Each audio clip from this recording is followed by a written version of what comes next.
I'm not even sure what the American dream is. I got out of the Marine Corps and I needed a job, so it seemed like a job I could get, so I became a police officer. Our number one goal is to keep people from being injured and hurt. A lot of officers get frustrated with, because they see bad things happening or they see people committing crimes, or they see things that aren't right, and their perspective is, I need to make this right. In reality, you can only do what you can do. 1,000 burglaries happen a day and you caught one guy. Big deal. Well, as a detective here at ASU, one of the things I did was investigate sex crimes. Most officers get out of the field within the first 5 years. You're always under the microscope. Everything you do is investigated and looked into. What other career do you have where somebody can complain about your behavior, and if you're a police officer, it goes into an investigation where you read your rights and they look into it, and if you did something that was wrong, you get disciplined for it.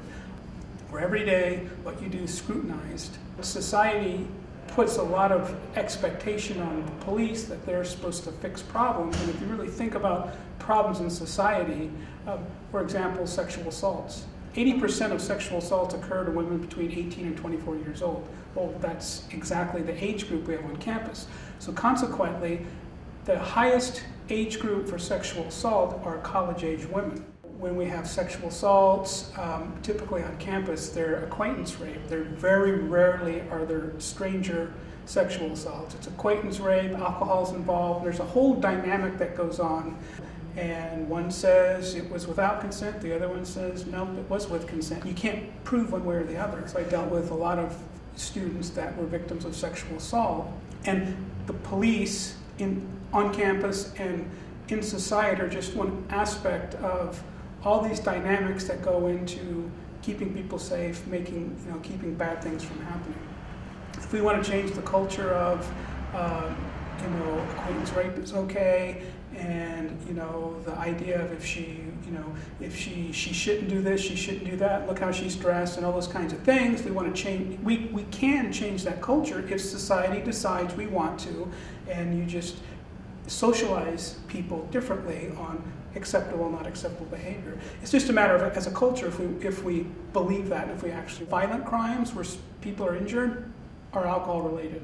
So if you could eliminate, and most of the thefts are drug related because they're stealing things to sell for drugs, trade for drugs, money for drugs. So if you could somehow magically eliminate alcohol and drugs, you would not need police officers. So if we can stop students from abusing alcohol, then we can prevent rapes and accidental injuries. And so it's almost always a negative context whenever you're involved in someone's life. And in the situation, people may not feel like they've been helped or benefited, but I think oftentimes looking back, they'll remember those things in a positive light. Most of my career as a police officer, I didn't really feel like I was making much of a difference, or you're writing, you're doing things. You're helping people with their problems, and it's like, well, there's so much bad going on in the world that, you just do a little scratch, and what difference does it make? The public needs to recognize, and what we teach our officers is that there's really no line between, okay, we're police and you're the public. It's, police are part of the public.